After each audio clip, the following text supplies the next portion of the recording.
De Deus em Gênesis capítulo 32. Gênesis capítulo 32.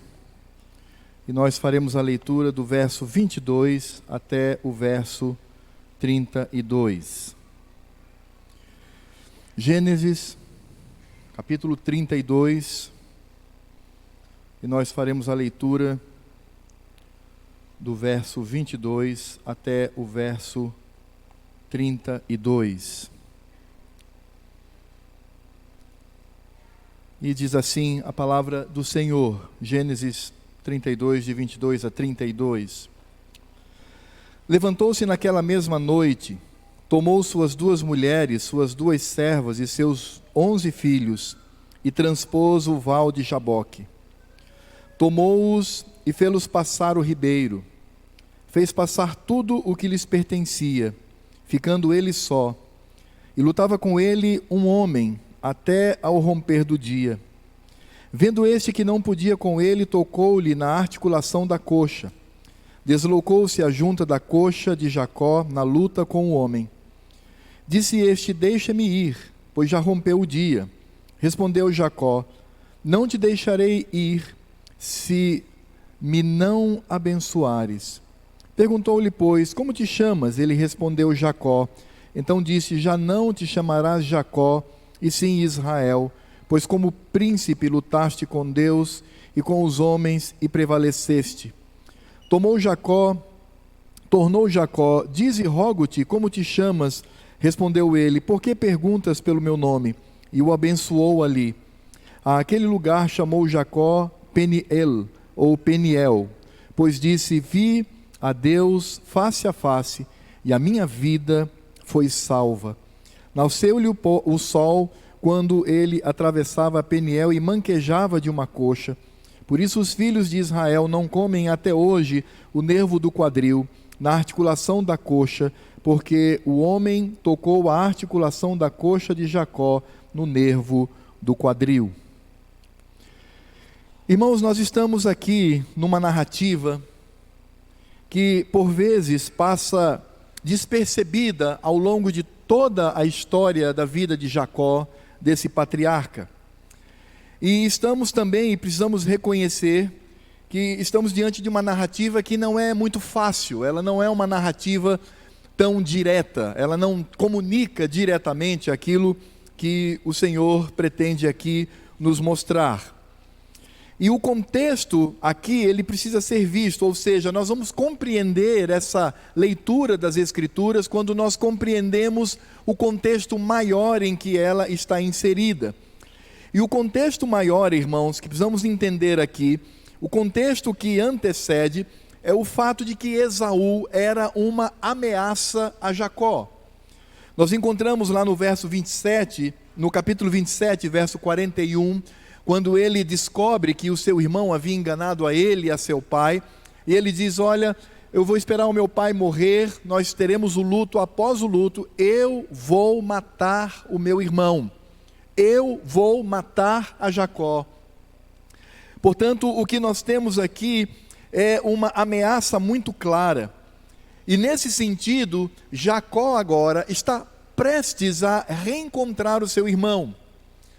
E os irmãos imaginam como deve estar o coração desse servo, o seu temor, o seu medo, temendo pela sua própria vida. É por isso que a palavra do Senhor nos diz que Jacó, ele mostra-nos aqui 2 atitudes. A primeira atitude é que ele vai agora tentar resolver essa questão por estratégias do seu próprio coração, estratégias humanas. É o que nós podemos perceber claramente do verso 3 ao verso 8 do capítulo 32. Diz assim a palavra de Deus: então Jacó enviou mensageiros diante de si a Esaú, seu irmão, à terra de Seir, território de Edom. E lhes ordenou: assim falareis ao meu senhor Esaú: teu servo Jacó manda dizer isto: como peregrino morei com Labão, em cuja companhia fiquei até agora. Tenho bois, jumentos, rebanhos, servos e servas. Mando comunicá-lo ao meu senhor para lograr mercê à sua presença. Voltaram os mensageiros a Jacó dizendo: fomos a teu irmão Esaú, Também ele vem de caminho para se encontrar contigo, e 400 homens com ele. Então Jacó teve medo e se perturbou. Dividiu em 2 bandos o povo que com ele estava, e os rebanhos, e os bois, e os camelos, pois disse: se vier Esaú a um bando e o ferir, o outro bando escapará. Então vejam que esta é a condição do coração de Jacó. Esse é o temor. Ele está aqui de fato apavorado, porque ele está como que num corredor, ele não tem para onde ir, e ele está indo ao encontro daquele que vem de encontro a ele, ou seja, ele está indo na direção do seu irmão, sabendo que o seu irmão, pela promessa que ele faz no capítulo 27, verso 41, está vindo o seu irmão para matá-lo. E ele então, utilizando de estratégias humanas, ele utilizando da sua própria inteligência, ele manda mensageiros a Esaú, e quando estes mensageiros retornam, eles diziam: e aí, vocês disseram tudo o que eu havia mandado? Sim. E qual foi a resposta dele? A resposta dele é que ele vem ao teu encontro com 400 homens, ele vem com um exército. E isso então faz com que o coração de Jacó derreta. E aí nós vamos perceber aqui na estrutura do texto, que Jacó, na sua tentativa humana, ele parece não lograr êxito. E aí então as escrituras sagradas nos mostram, a partir do verso 9 até o verso 12, que Jacó tem uma outra postura. Vemos que ali, nessa postura, ele vai demonstrar agora a sua fé, a sua dependência do Senhor, e ele vai agora reconhecer a sua falibilidade, a sua fraqueza humana, e agora ele deposita toda a sua esperança no Senhor. Por isso é que nós podemos ver logo em seguida, no verso 9 até o verso 12, quando ele diz assim: e orou Jacó: Deus de meu pai Abraão e Deus de meu pai Isaque, ó Senhor, ó Javé, que me disseste: torna a tua terra e a tua parentela, e te farei bem. Sou indigno de todas as misericórdias e de toda a fidelidade que tens usado para com o teu servo, pois com apenas o meu cajado atravessei este Jordão, já agora sou 2 bandos. Livra-me das mãos de meu irmão Esaú, porque eu o temo, para que não venha ele matar-me e as mães com os filhos. E disseste: certamente eu te farei bem, e dar-te-ei a descendência como a areia do mar, que pela multidão não se pode contar. Agora, nós estamos percebendo aqui Jacó, não mais na sua estratégia humana, não mais na sua inteligência, mas em reconhecimento da sua falência, do seu imerecimento. O fato de que o Senhor, Ele age como quer, Ele usa de misericórdia para quem Ele quiser, e Ele aqui demonstra a sua fé, porque no verso 12 ele diz: certamente, e disseste, certamente eu te farei bem, e dar-te-ei a descendência como a areia do mar, que pela multidão não se pode contar. Jacó aqui não está afrontando ao Senhor, ele não está colocando o Senhor na parede, no canto da parede, ele não está aqui cobrando de Deus, como muitos grupos que se dizem igrejas de Cristo fazem. Não é isto. O que ele está é humildemente refletindo e demonstrando a sua fé. Ele diz: Senhor, eu creio na tua palavra, eu sei que não mereço isto, eu não mereço as benesses, as misericórdias, mas ó Senhor, eu te peço, por misericórdia, por favor, livra-me das mãos do meu irmão. Não permita que eu, juntamente com a minha família e toda a minha casa, seja exterminada pelo rancor e pelo ódio que o meu irmão apresenta. Percebem? Nós temos de um lado um Jacó que tenta pela sua própria força resolver as suas questões. Quando de fato isso não é mais possível, ele agora se submete ao Senhor, reconhecendo que ele é pequeno, que ele é pecador, que ele é imerecedor de tudo aquilo que Deus concede a ele, e humildemente com muita humildade ele roga ao Senhor, dizendo: ó Senhor, sê propício a mim, tem misericórdia de mim, me ajuda, Senhor, embora eu não mereça, mas me ajuda, olha para a tua promessa, meu Senhor, aquilo que prometeste ao meu avô, ao meu pai e a mim mesmo. Por isso nós vamos perceber que a estrutura da narrativa aqui vai obedecer a esse critério.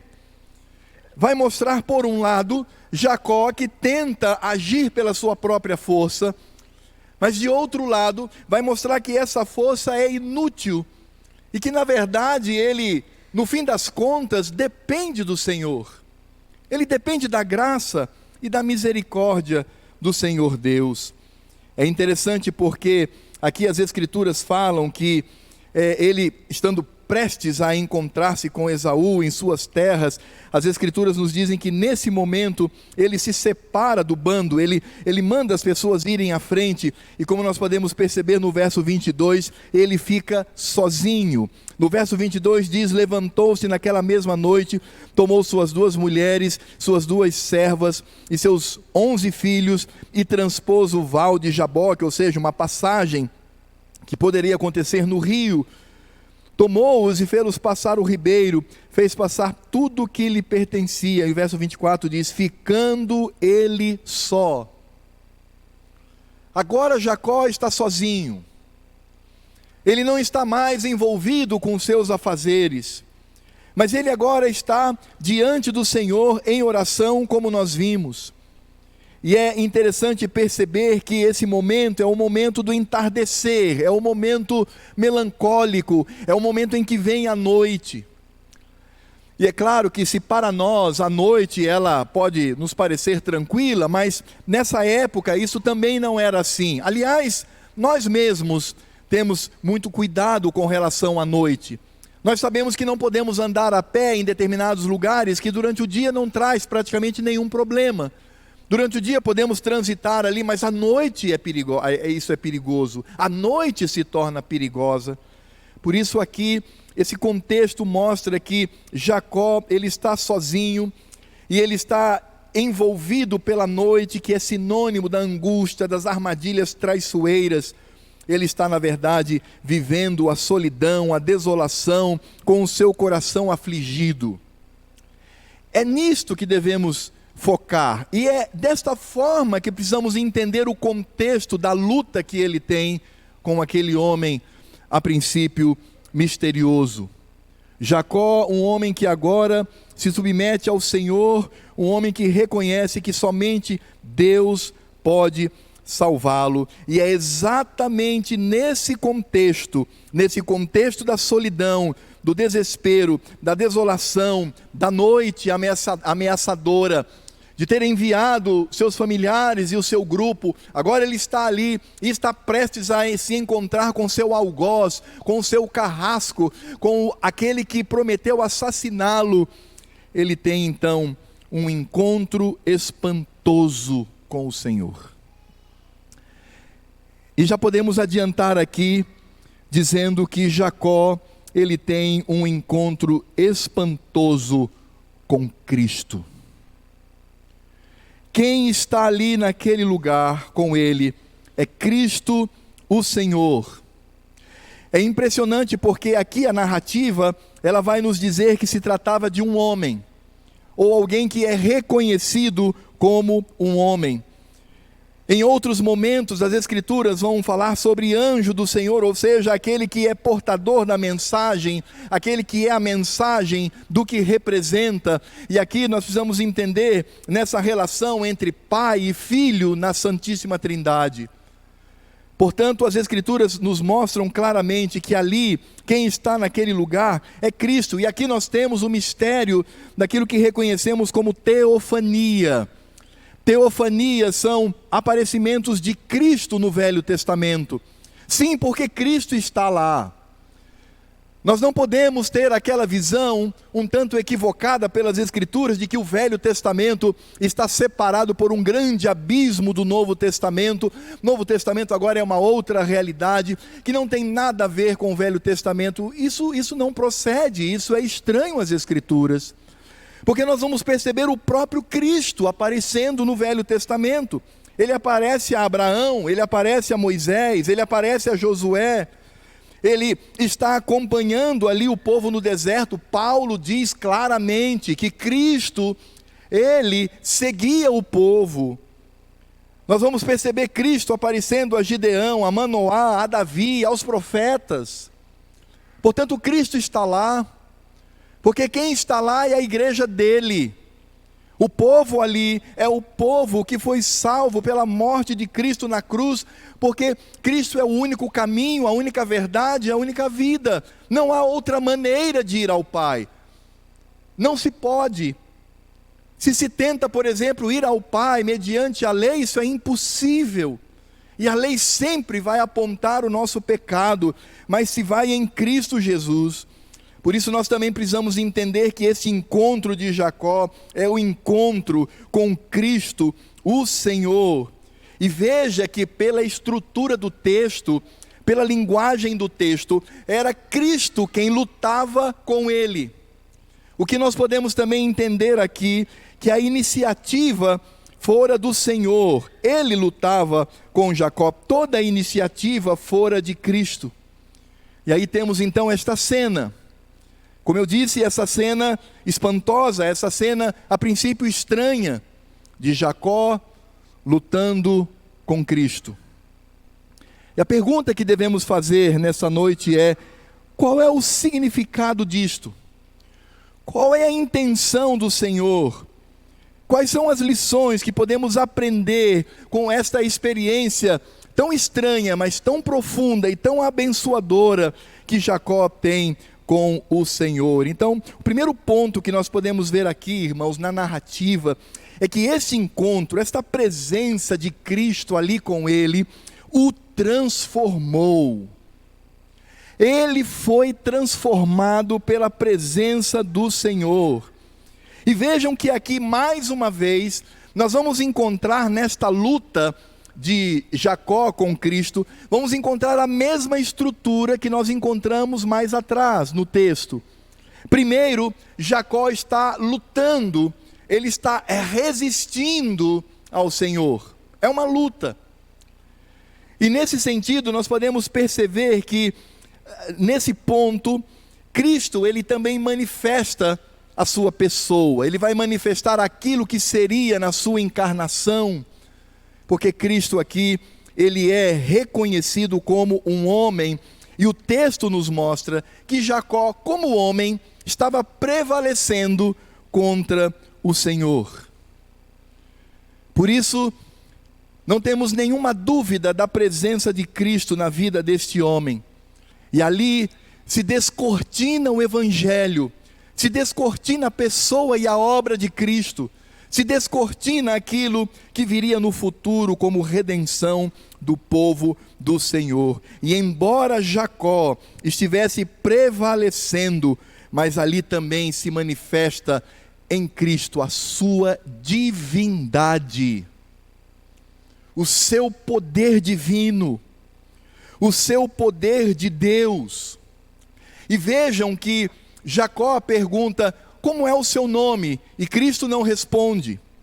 Mas essa resposta nós temos pelo profeta Oséias, no capítulo 12, dos versos 3 a 5, quando ele diz assim: no ventre pegou do calcanhar de seu irmão, no vigor da sua idade lutou com Deus, lutou com o enviado, é a palavra traduzida por anjo, aquele que é mensageiro, e prevaleceu.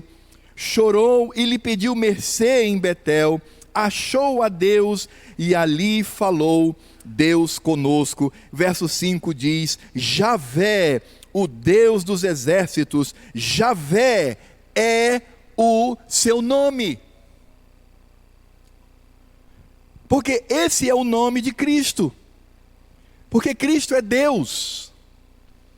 Ele é a segunda pessoa da Trindade. Juntamente com o Pai e com o Espírito Santo temos um só Deus, cujo nome é Javé.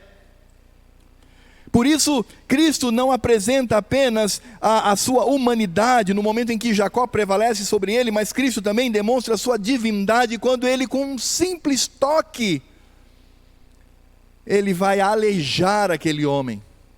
um simples toque.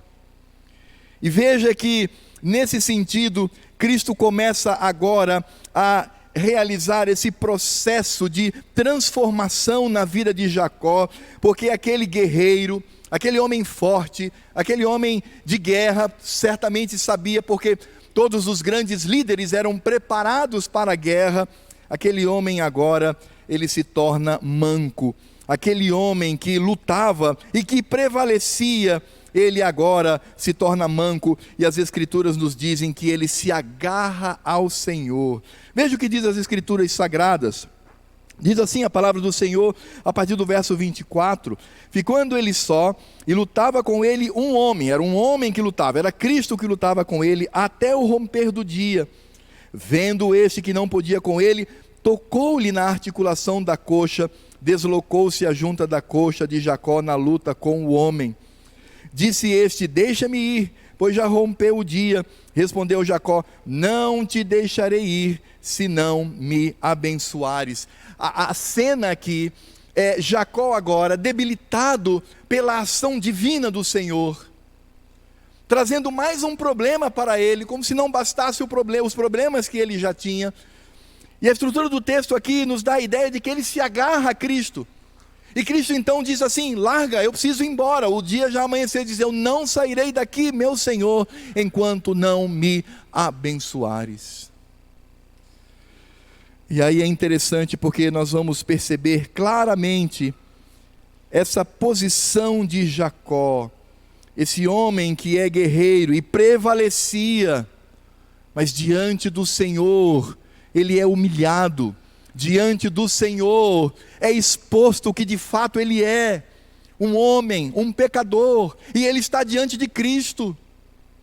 É por isso que quando nós estamos diante de Cristo, o que deve transparecer é o nosso pecado, a nossa pequenez, a nossa falha, o nosso coração maldoso. Não podemos ser arrogantes diante do Senhor, não podemos, em nome das promessas que o Senhor fez nas Escrituras, cobrar a Ele o que Ele deve fazer.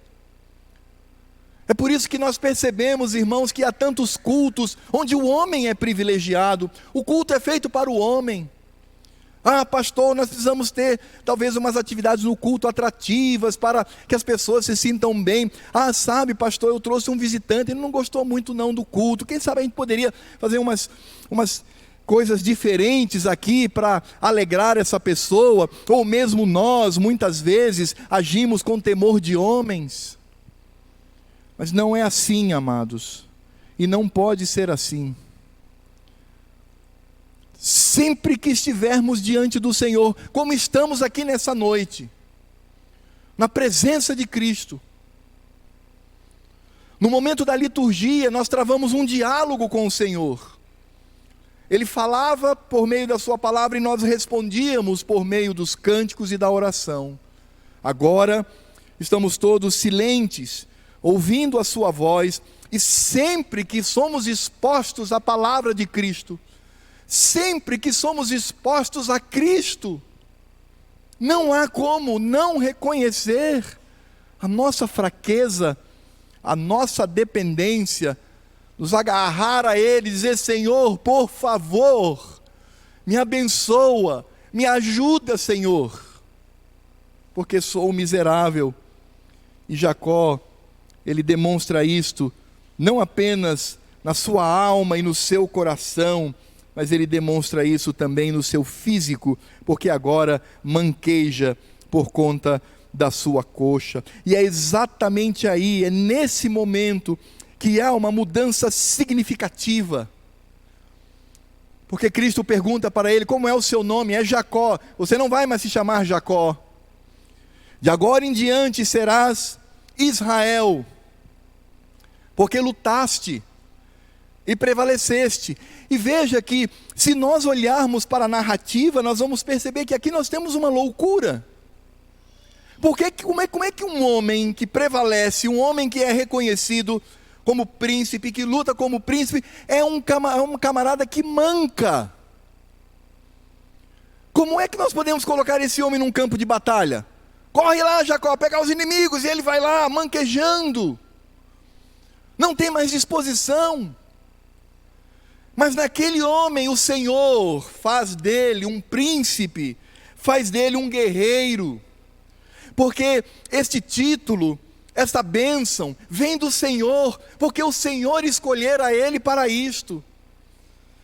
É nesse sentido que nós precisamos entender. Israel é uma palavra que significa aquele que é vitorioso, aquele que prevalece, aquele que luta com Deus.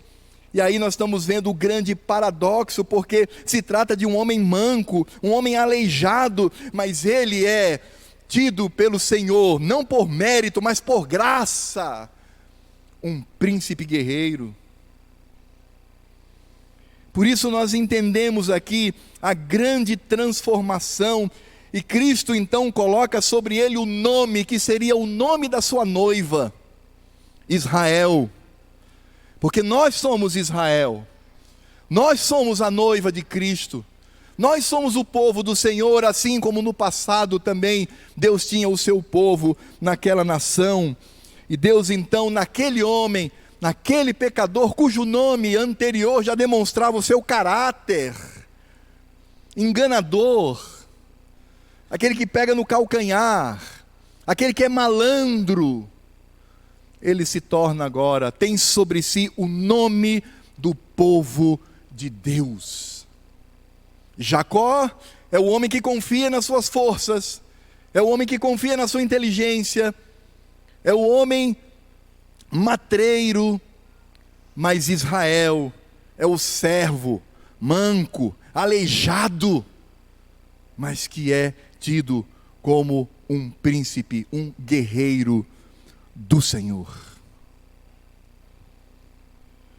É por isso que quanto mais reconhecemos a nossa falência e diminuímos-nos diante do Senhor, mais podemos usufruir da sua graça e da sua misericórdia. Não há espaço para a vaidade, não há espaço para a arrogância, não há espaço para nada. E aí então percebemos como aquele encontro com Cristo, numa manifestação teofânica, nós percebemos grandes transformações na vida, que ela era carnal, humano, matreiro, malandro, mas agora, mesmo aleijado, ele se torna um guerreiro do Senhor, por graça e misericórdia. Porque, meus irmãos, o que nós vamos encontrar ali, na verdade, é o transcorrer da graça do Senhor sobre a vida daquele homem. Por isso, para mim, a estrutura do texto demonstra sempre isso.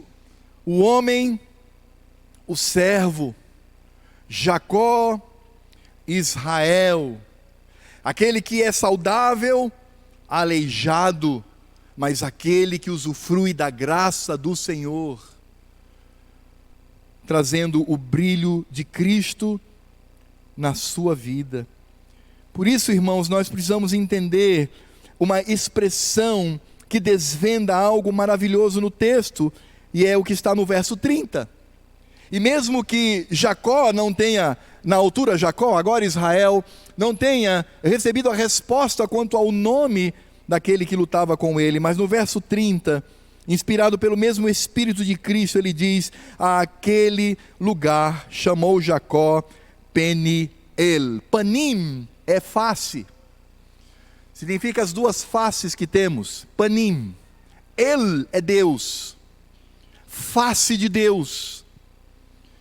Eu vi ao meu Senhor, ele reconhece isto.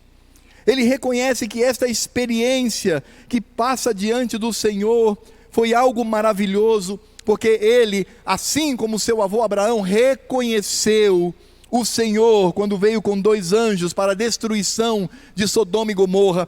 Ele agora reconhece quem estava ali, era Javé, era o Senhor Deus. Por isso ele vai colocar naquele lugar face do Senhor, face de Deus, porque Jacó nesse momento, ele com o seu coração certamente sabia que merecia morrer, devido à santidade do Senhor, devido ao seu encontro com Deus, mas ele foi poupado, e não apenas poupado, mas ainda transformado em alguém que fora importante dentro do processo pactual de Deus com o seu povo.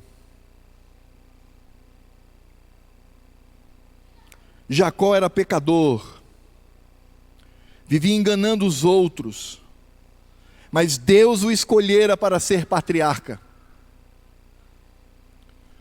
Por isso a escolha de Deus sobre a nossa vida é pura misericórdia. Porque Deus me elegeu para a salvação, amor e misericórdia, soberania. Não há nada que eu tenha feito, que eu faça ou farei, para que ainda, na medida de uma centelha, mereça a obra de Deus na minha vida, irmãos. E se o Senhor me colocou na minha vocação e na vocação dos irmãos, sim, porque nós sabemos que no reino de Deus não existe carreira profissional, existem vocações. O médico é vocacionado para isso, o servente de pedreiro é vocacionado para isto, o mestre de obras é vocacionado para isso, o advogado é vocacionado por Deus para isto, porque nós trabalhamos para o Senhor e é para a glória dEle. Por isso nós vemos aqui que Jacó também é um homem não apenas escolhido para a salvação, mas vocacionado para ser patriarca. Agora, irmãos, aos olhos humanos, Jacó seria o último a ser escolhido. Assim como todos nós seríamos os últimos a sermos escolhidos. Porque éramos inimigos de Deus, afrontávamos ao Senhor, mas Ele soberanamente estabelece um encontro conosco e nos transforma. Não chamarás mais escravo do pecado, mas servo do Deus Altíssimo. Não terás mais sobre si a ameaça do inferno e da ira do Senhor, do cálice da ira do Senhor, mas terás plena comunhão. E nós perguntamos: a que preço, meu Senhor? A que preço foi isto? E nós sabemos que o preço foi a cruz do Calvário.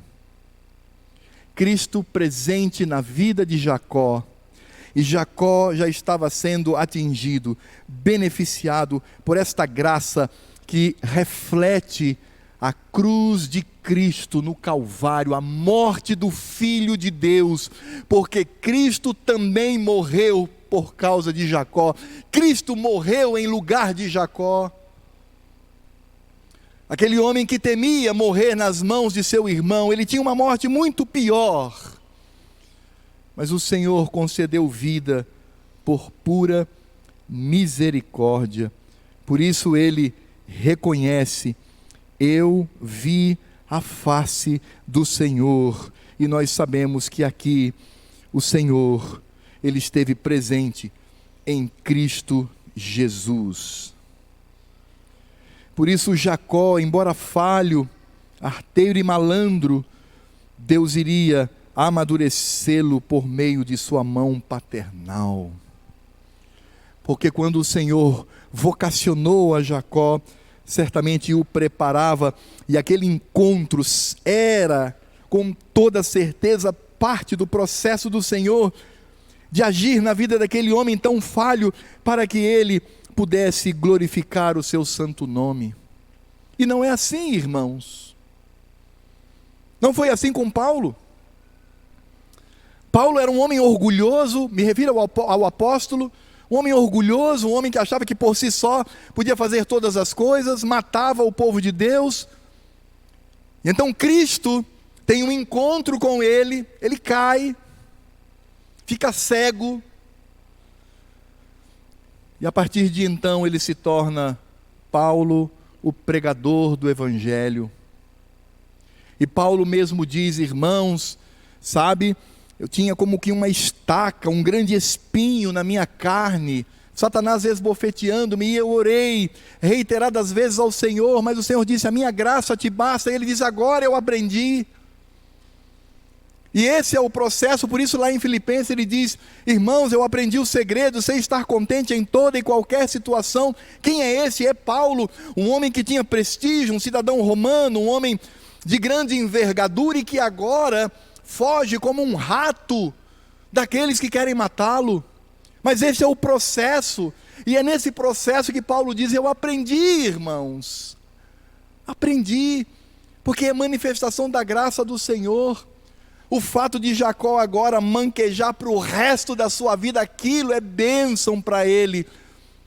Não o manquejar em si mesmo, mas o significado daquilo. Quem é o guerreiro? Quem é o patriarca? Quem é o grande líder? É aquele camarada ali, quem? Aí lá vem o cara caxingando.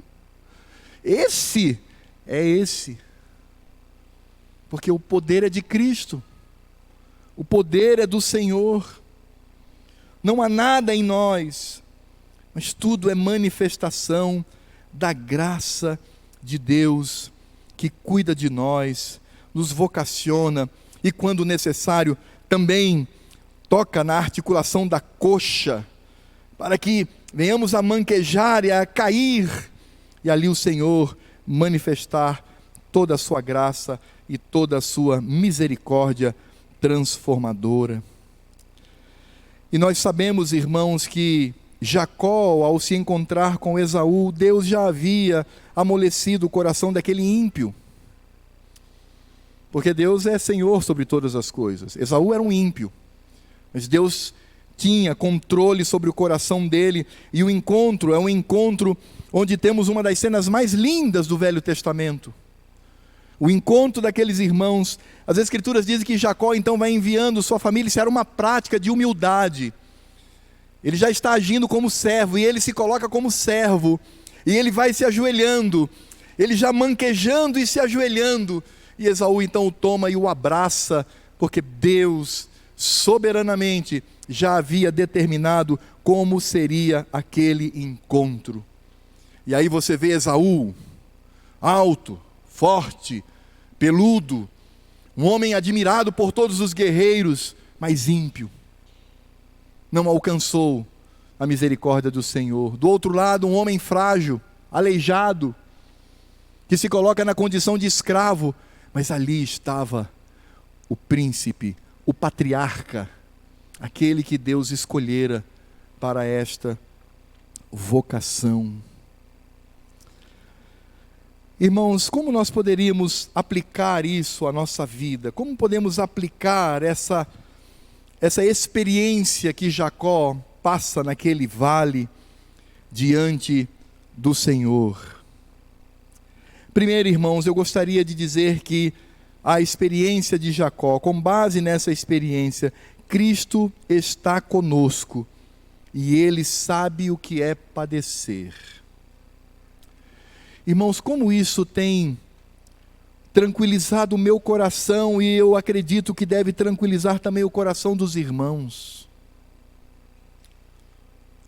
Eu sei que nós sofremos, passamos por situações difíceis na vida, por vezes são situações até humilhantes, mas Cristo está conosco, e Cristo sabe o que é padecer, porque Ele encarnou e Ele viveu a humilhação a partir do ventre daquela mulher. E Ele sabe exatamente o que significa sofrer, não apenas porque é Senhor, não apenas porque por meio dEle todas as coisas foram criadas, mas porque Ele também se tornou como um de nós. Assim como ali Ele tem a aparência de um homem, e Ele está ali lutando com Jacó, que inclusive de início prevalece na luta. Por isso, precisamos compreender que Cristo na nossa vida, Ele realiza esta obra. Cristo sabia do sofrimento de Jacó. Deus Pai, então, envia o seu Filho para isto. Não só para consolar, não só para manifestar a graça de forma tão clara, mas também para transformar aquela vida. A mesma coisa o Senhor faz conosco. Por isso podemos até nos desesperar por alguns instantes, como Jacó estava aqui, desesperadíssimo, cheio de medo, mas Cristo estava com ele, ele não precisava temer. Cristo sabia o que era padecer, e certamente colocou sobre ele a sua bênção. É por isso, irmãos, que nós não podemos, na nossa jornada nesse mundo, nunca desistir no que diz respeito à nossa fidelidade e ao nosso amor para com Deus, mas devemos confiar neste Cristo amado, neste Cristo que nos salvou, e através dele temos a nossa vocação diante do Senhor, esse Cristo que foi capaz de se humilhar ao extremo por amor a mim e a você. E precisamos entender que a presença de Cristo se faz conosco, coram Deo. Estamos diante da face de Deus, estamos diante do Senhor, e o que é terror, desespero para o ímpio, para nós, é o espaço da graça, da misericórdia, do amor, da confiança. É por isso que nós precisamos entender, irmãos, que Cristo, como Deus, Ele nos trata às vezes com firmeza para o nosso bem. É por isso que às vezes a nossa vida dá uma virada, e nós vamos perceber que isso acontece porque nós estamos muito autoconfiantes, confiamos em nós mesmos, achamos que somos eternos. Aliás, essa é uma sensação natural no ser humano. Nós achamos que nunca vamos morrer, que nunca vamos adoecer, que nunca vamos passar por problemas é para os outros, para o vizinho, para mim não. E por isso então enchemos o nosso coração de orgulho, mas aí o Senhor vem e toca a nossa coxa. E aí percebemos que dependemos unicamente da graça do Senhor. É por isto que podemos afirmar como salmista: foi-me bom ter passado pela aflição para que eu aprendesse a tua lei e os teus decretos. É por isso que o crente, quando ele sofre, ele precisa entender pelas Escrituras o propósito daquilo. Às vezes ele não entende de imediato, às vezes ele pode até morrer sem entender necessariamente, mas ele crê que o Senhor está no controle de todas as coisas e de que tudo ruma para a glória do nome de Cristo e para a exaltação de Deus, o nosso Pai. Às vezes podemos ser como João Batista, preso naquela prisão, naquele mar, naquela masmorra, e ele envia então os seus discípulos para Jesus, perguntando: pergunte a ele se é ele mesmo ou se eu devo esperar um outro. E Jesus então responde conforme as Escrituras Sagradas no livro de Isaías. Ele faz as suas proezas, as suas maravilhas, e depois então traz a sua palavra falada. Ide a João, anunciai, fale. Eu não sei se João entendeu ou se ele morreu ainda com aquela questão de fé. Não era necessariamente falta de fé, não significa dizer que ele não tinha fé, mas ele estava ali vivendo um dilema na sua fé. Eu não sei, mas certamente João Batista, ele fez parte deste processo de Deus, porque estamos inseridos na soberania do Senhor, que pela providência conduz o seu povo. Precisamos crer nisso, irmãos. Se somos crentes, precisamos crer nisto. Ainda que tudo desabe sobre nós, precisamos crer que o Senhor, que está no controle, conduz soberanamente o seu propósito pactual com o seu povo de amor. Por isso nós precisamos entender que fomos eleitos herdeiros, e o Senhor, Deus Pai, por seu Filho, há de nos preservar, mas isso não por nós, mas por sua fidelidade. Sabe por que você vai para o céu? Porque o Senhor é fiel, porque Ele te escolheu para isto. Por isso o crente não perde salvação. Existem tantas pessoas que vivem assim, assustadas com a possibilidade de se perder a salvação. Isso é um total absurdo diante das Escrituras Sagradas.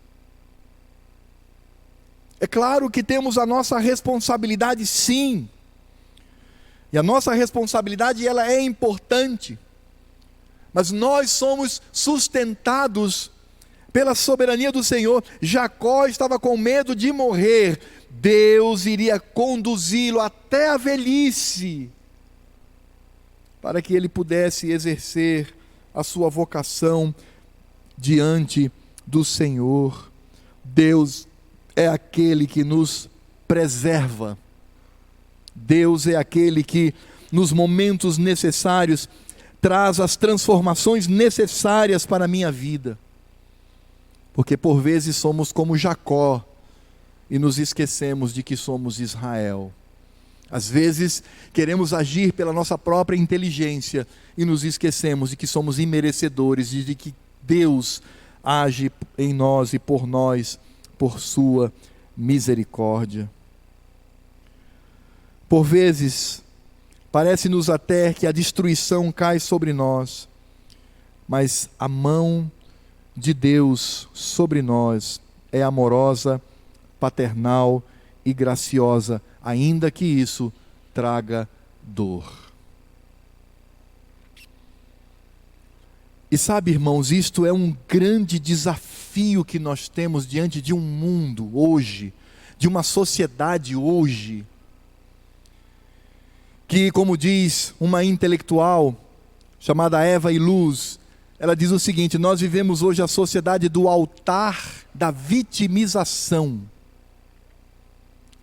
Nós vivemos hoje a sociedade onde todos têm direito, e isso deve ser feito. Nós vivemos uma sociedade cheia de mimimis, cheia de fragilidades e de reivindicações. Quando na verdade precisamos entender que o caminho de Cristo, o caminho do reino, é completamente contrário a esse espírito que paira sobre a sociedade. Temos uma sociedade que luta pela autoestima, quando a nossa fala deve ser: importa que eu diminua e ele cresça. Que história é essa de autoestima? É baixa estima diante do Senhor. E Ele nos trata, porque quando queremos despertar o Jacó em nós, Deus, por sua graça, nos trata com amor, com carinho, ainda que seja um espinho na carne, ainda que seja a morte dos 7 filhos da esposa e a perda de todos os bens. Mas o Senhor é aquele que nos trata para que sejamos preservados nesta jornada.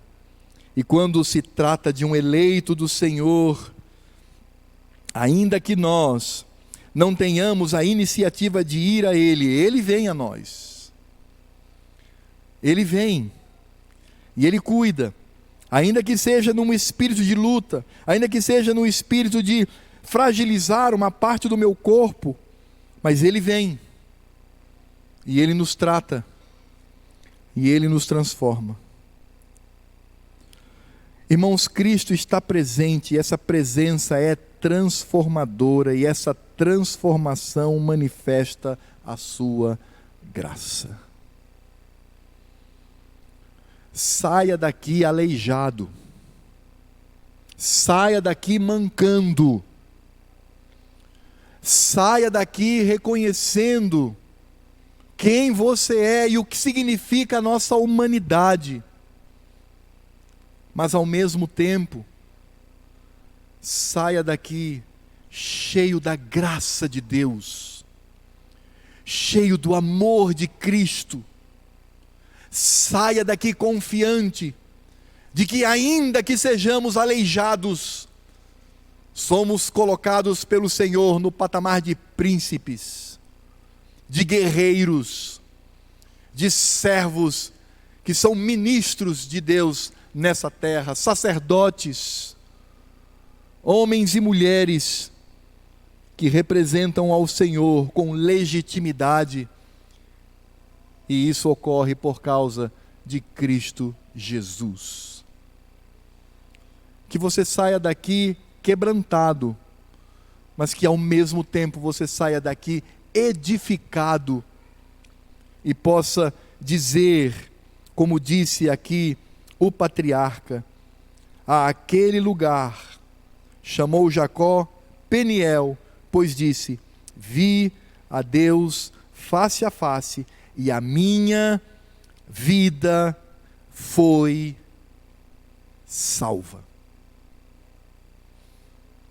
Que este seja o nosso sentimento para a glória do Senhor e para que Cristo brilhe cada vez mais em nossa vida. Convido o pastor Gessé para vir aqui à frente, para orar e impetrar a bênção do Senhor.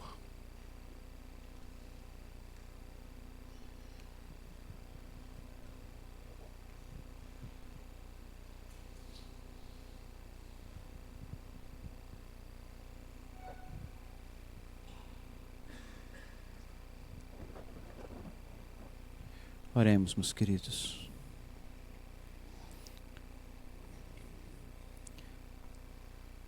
Deus de nossos pais, Abraão, Isaque e Jacó. Deus eterno, Deus presente, Deus que se revela, Deus que vem ao nosso encontro, Deus que nos transforma, quebrando, ó Pai, o nosso orgulho, a nossa altivez, nossas ideias, nossos planos, para que Cristo brilhe sobre nossas vidas, ó Senhor. Queremos, ó Pai, como nós ouvimos hoje, a Tua voz, sair deste lugar, como exclamou o Teu filho, Teu servo, Jacó. Vimos a face do Senhor e fomos salvos. Senhor Deus, ouvimos a Tua voz e nos estremecemos diante dela. Ao mesmo tempo que nesta voz nos acolhemos, somos confortados e guardados. Ó Senhor, como Tu és maravilhoso, a nossa mente humana não consegue entender nem alcançar. Por isso nós nos submetemos em amor, em humildade e submissão. Nos ajude, ó Deus, a entendermos que a Tua vontade em nossa vida é sempre boa, perfeita e agradável. Inclina, ó Deus, o nosso coração a Ti. Possamos ser também como o nosso irmão João Batista. Que Tu cresças e que nós venhamos a cada dia mais diminuirmos. Muito obrigado, ó Deus, por esta palavra transformadora, assim como o Senhor fez a Jacó, transformando-o, assim como o Senhor Deus também tem feito em nossas vidas, transformando-a. Muito obrigado, Senhor Deus. Que a glória seja sempre de Cristo. Que venhamos, ó Deus, através da nossa vida, exaltá-lo e glorificá-lo. Esse é o nosso desejo. Em nome dele e para ele, toda a glória do nosso Redentor Jesus Cristo. Amém. Fiquemos de pé para receber a bênção do Senhor. Recebamos a bênção. Que a graça maravilhosa do nosso Senhor Jesus Cristo, graça que nos alcançou quando ainda éramos pecadores, que o amor de Deus, o nosso Pai, que nos escolheu antes da fundação do mundo, e que o dom do Espírito Santo, que é o amor, repouse sobre este pequeno povo aqui presente, e sobre todo o povo de Deus espalhado nesta terra, que aguarda a Tua vinda, ó Cristo, hoje e sempre. Amém.